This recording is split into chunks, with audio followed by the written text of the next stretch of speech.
O pastor Rodrigo Mocelin, o qual tem um canal aqui no YouTube com quase 400 mil inscritos, lançou recentemente um vídeo falando sobre o que para ele seria um macho alfa. Um macho alfa bíblico, dentro da doutrina bíblica. Porém, esse termo macho alfa tem sido muito, mas muito amplamente utilizado por canais masculinos, desde o surgimento deles aqui na plataforma. No entanto, essas terminologias alfa, beta, sigma, etc., têm sido utilizadas há muito mais tempo na biologia, mais precisamente no campo da zoologia. Esses termos que nós pegamos emprestados trazem conceitos bastante definidos quando se trata de animais. Em algumas espécies, nós temos essas classificações de alfa e beta, que nada mais são do que designações da função que determinado animal tem dentro de um grupo. Por exemplo, entre leões, entre gorilas e até mesmo entre lobos, nós encontramos esse conceito de macho alfa, que seria aquele que vem em primeiro. Lembre-se que a palavra alfa é o nome da primeira letra do alfabeto grego. Logo, o macho alfa é o macho que vem em primeiro. Lembre-se também que, à semelhança dos romanos, os gregos não tinham números antigamente, e eles utilizavam as letras para representar os números, e o número 1 era precisamente representado pela letra alfa. Logo, o macho alfa é o macho que vem em primeiro, é o líder, é o macho dominante. Esse é o macho que vai se destacar e que terá as características de liderança no grupo. E, por causa disso, ele é o macho que tem as melhores chances de reprodução. Inclusive, em determinados grupos de animais, determinadas espécies, praticamente só o alfa pode se reproduzir, porque todas as fêmeas do bando, do grupo, vão concorrer a ele. E apenas as fêmeas que forem menos atraentes, as que ele desprezar, estarão disponíveis para os machos betas do grupo. Logo, o comportamento do macho alfa é um comportamento egoísta, violento e bastante promíscuo, o qual não bate em nada com o comportamento do homem bíblico, o homem defendido na Escritura Sagrada. Mas é claro, o pastor jamais iria falar de comportamentos que não batem com a doutrina cristã. Mas o comportamento que ele apresenta de macho alfa tem uma ou outra característica que faz sentido com o alfa do meio da zoologia. Enquanto o macho alfa da natureza é aquele macho dominante violento, geralmente o mais forte entre os outros e temido por todos, o macho alfa defendido pelo pastor, que é o macho bíblico, na verdade é altruísta e é um macho que se sacrifica voluntariamente em benefício da sua família. É o macho que é reverente e temente a Deus e é dedicado à sua mulher e os seus filhos. Esse é o homem bíblico. Então eu não sei se caberia aqui utilizar a terminação alfa, mas pelo menos uma coisa os dois têm em comum, que é o senso de liderança, que é um dos 6 tópicos apresentados, uma das 6 características do macho alfa apresentado pelo pastor no seu vídeo. Dentre eles, eu não gostaria de citar todos, eu gostaria de comentar apenas 3 deles, os 3 primeiros, que parecem ter um relacionamento com a vida conjugal, com a vida em família. O homem alfa que o pastor defende no seu vídeo. A primeira das características apresentadas por ele é a seguinte: o macho alfa, ele não coloca sobre a mulher a pressão de sustentar a casa. E vamos dizer a verdade, o pastor, de toda a argumentação dele, eu não estou dizendo que ele foi antibíblico, que ele foi herético ou que ele cometeu alguma imprecisão teológica. Muito pelo contrário, foi muito bíblico naquilo que ele ensinou. Mas vamos analisar um pouquinho mais a fundo essa característica do homem de ser o provedor do lar. Segundo o próprio pastor reconhece, sustentar a casa é uma pressão, certo? E se é uma pressão sustentar a casa, logo nós deveríamos respeitar a pessoa que voluntariamente aceita suportar essa pressão. E isso tem sido assim desde o começo dos tempos, desde Adão e Eva, para quem acredita na literalidade da Bíblia, ou desde o tempo das cavernas, para quem acredita que a Bíblia é apenas uma história, uma ilustração, é um texto lúdico sobre o que aconteceu lá atrás, como o Coruja do Carvalho acredita, por exemplo. Independente de qual seja a interpretação que você tomar, os homens sempre têm tido esse papel como provedores de seus lares. Mas na modernidade as coisas têm mudado bastante. E segundo o próprio pastor salienta no seu vídeo, muitos lares hoje nós temos mulheres que trabalham. E existem também alguns lares onde o homem está em casa e a mulher está trabalhando. Mas por que isso está acontecendo? Bom, nós sabemos que existe uma grande influência do feminismo, como o próprio pastor diz no vídeo dele, tentando destruir a masculinidade. Só que eles não estão apenas tentando, eles conseguiram. Eles realmente destruíram a masculinidade e destruíram os papéis sociais do homem e da mulher, ou papéis de gênero, se você preferir. De sorte que hoje já não é mais encarado por muita gente que o homem é o único provedor da casa. Hoje já está enraizado na nossa cultura que a mulher, se quiser, pode trabalhar e ter o dinheiro dela. E a partir do momento que a mulher sai de casa para trabalhar, isso começa a afetar outras pautas, outras características do macho alfa que o pastor apresentou, do macho bíblico. Eu não vou nem chamar mais de macho alfa, macho bíblico. O homem bíblico que o pastor apresentou. E agora nós temos um problema.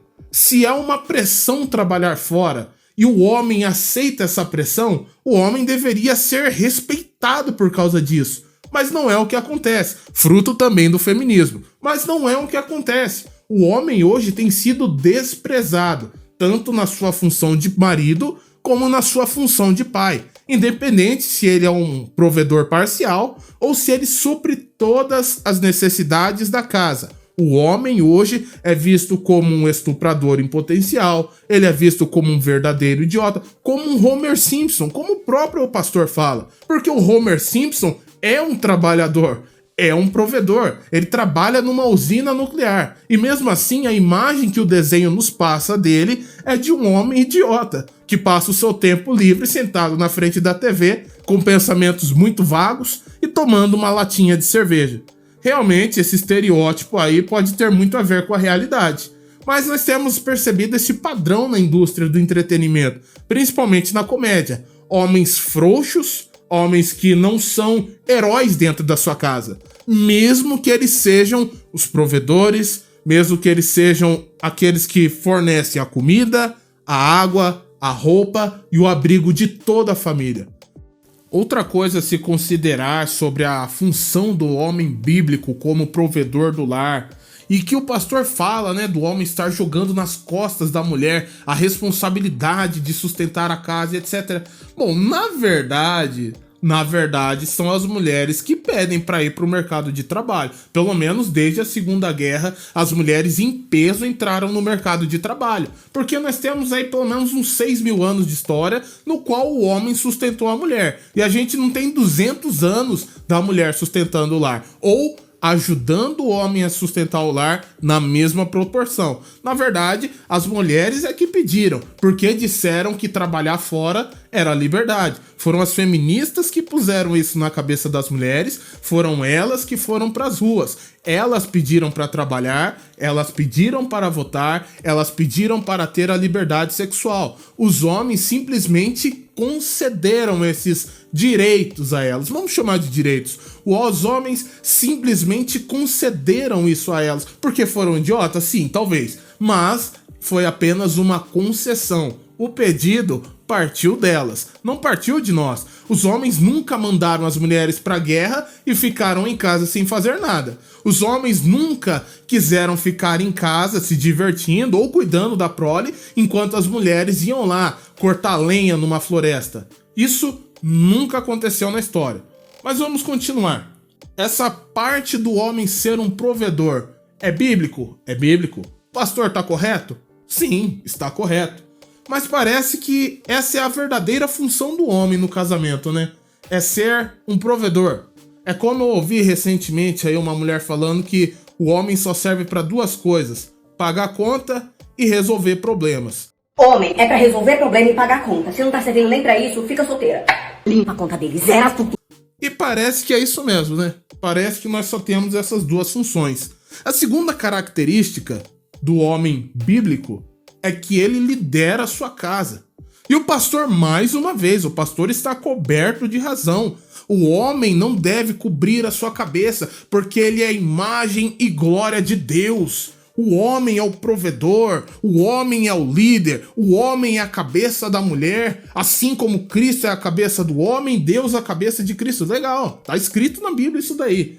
Só que a gente tem que levar em consideração uma coisa. O exemplo que o próprio pastor citou. Imagina a mulher indo sair e ela põe um shortinho curto, ou põe uma sainha, põe uma roupa um tanto vulgar, ou uma roupa muito reveladora. E o marido vai e diz pra ela, você não vai sair com essa roupa. O que a mulher moderna faz? Porque a gente sabe, antigamente o homem tinha autoridade para decidir se a mulher podia ou não podia sair de casa com uma roupa que ele achasse indecente. Agora hoje, se o homem impede a mulher de usar a roupa que ela quer, ou de sair para os lugares que ela quer, pode ser enquadrado na lei de violência psicológica contra a mulher. Inclusive, quando essa lei foi aprovada, surgiram muitas feministas aqui na internet gravando vídeos com dancinha, ridicularizando a situação, dando risada, porque tudo que o homem fizer agora que desagrade uma mulher pode ser enquadrado nessa lei, é extremamente subjetivo. Qualquer coisa que atrapalhe o desenvolvimento da mulher e não sei o que. Se a mulher falar que o homem tá sufocando ela por proibi-la de usar as roupas que ela quer, quem vai ser a favor do homem? Quem que vai defender o homem de uma lei como essa?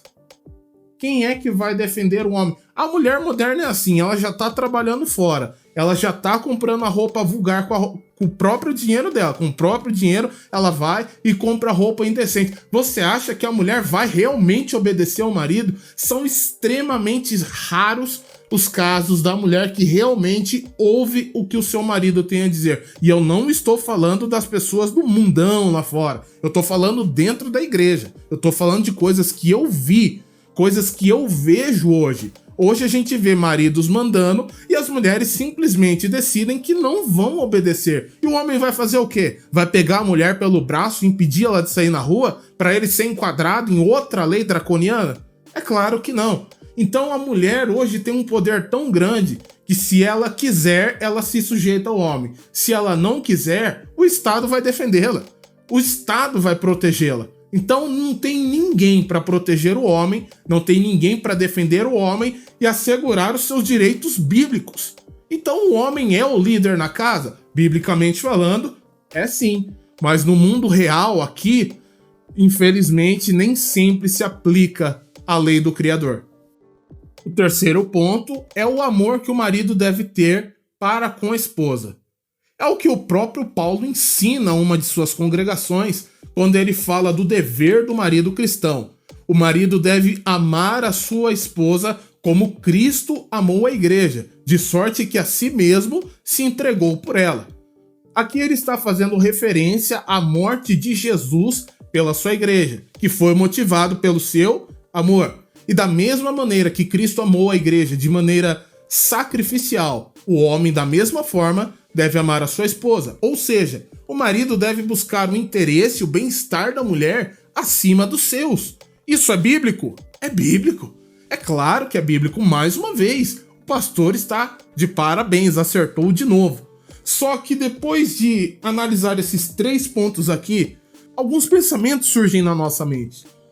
A impressão que temos é que o homem só é homem se a vida dele for utilizada para servir alguma mulher.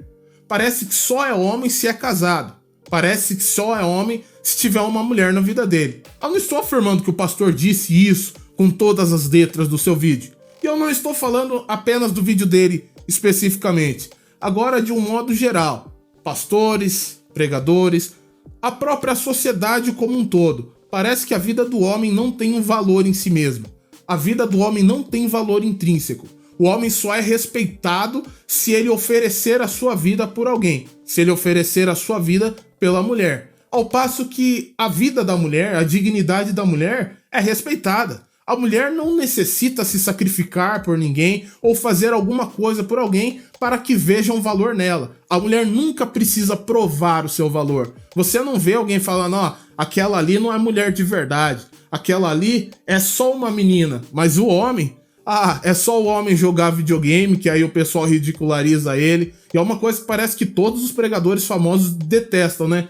Homem que joga videogame. Aí não é homem de verdade, aí é moleque. O cara não pode ter uma diversão, o cara não pode ter um hobby. Parece que só está permitida ao homem a atividade que forneça alguma coisa para sua mulher e para os seus filhos, para sua família. Ao homem não está permitido nenhum tipo de prazer, nenhum tipo de diversão, nenhum tipo de alegria ou felicidade que não venha da mulher e não venha dos filhos. É essa a impressão que eu tenho. Mas como que isso funciona para nós? Essa ideia de se sacrificar. Primeiro, sustente sua esposa, se vire. Ore a Deus, clame a Deus, se vira. Se vira, é seu dever. Nosso pastor está colocando pressão sobre mim. Tô mesmo. Você coloca sobre a sua esposa? Então deixa eu colocar sobre você. Segundo, como que você se sacrifica pela sua esposa e pela sua família? Aguente a pressão, aguente o tranco.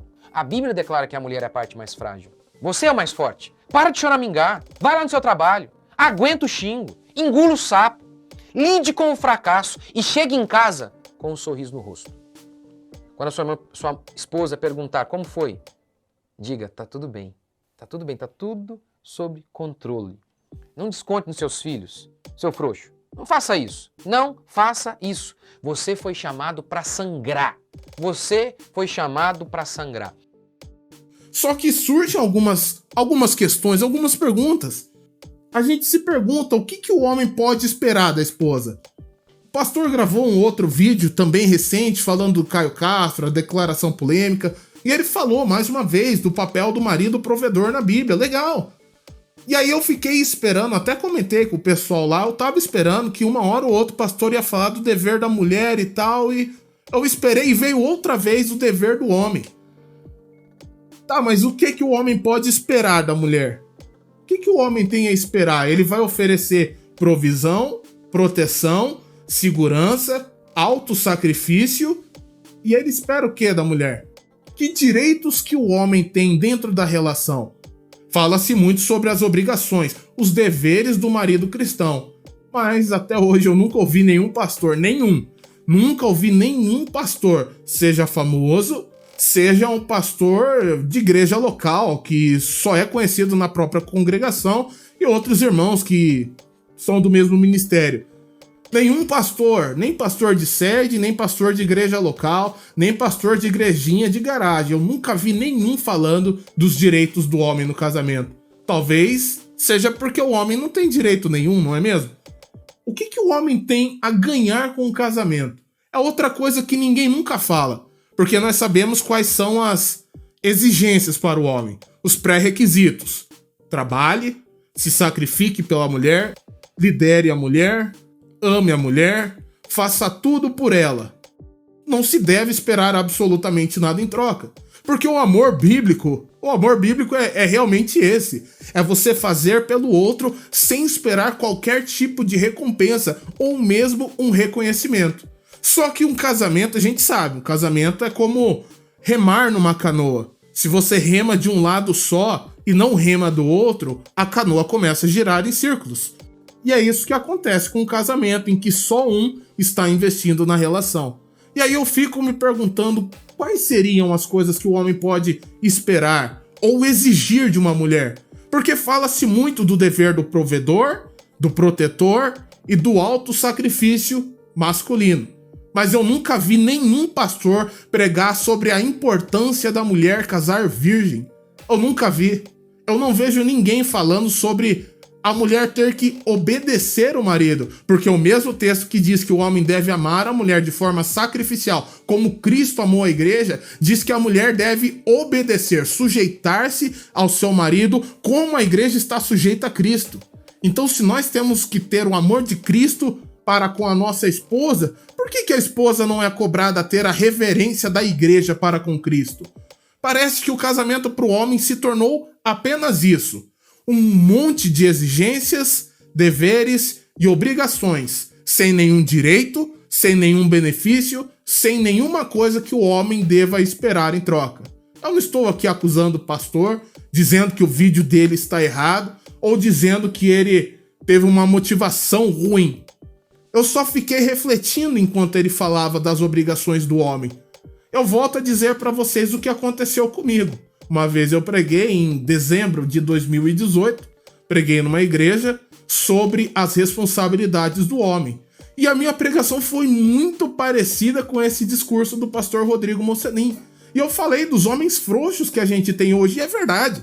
Homens que aceitam ser mandado pela mulher, homem que não tem autoridade sobre os filhos, homem que não aceita a sua responsabilidade, ele não toma a sua responsabilidade para si. Tem muito disso. Negar esse fato é negar a realidade que a gente vê com os nossos próprios olhos. E quando eu disse isso, a igreja me aplaudiu de pé. Só que não deu tempo, por falta de tempo, eu não falei sobre os deveres da mulher. Eu combinei com os irmãos que um dia eu faria isso. E eu levei quase 5 meses preparando o sermão. Me deram 1 hora. E por causa dessa 1 hora de sermão, eu fui proibido de pregar lá. Daí que surgiu o nome de pregador sem púlpito. Porque você pode falar que o marido deve amar a esposa, mas você nunca pode falar que a esposa deve ser submissa ao marido. É isso aí, pessoal. Que Deus abençoe. Gosto do pastor Rodrigo. Não acredito que esse vídeo vai chegar até ele, mas se chegasse, eu mandaria um abraço. Gosto muito do trabalho, não concordo 100% com ele, mas gosto muito do trabalho e ainda é um homem que eu considero um homem de Deus. É isso aí, galera. Que Deus abençoe.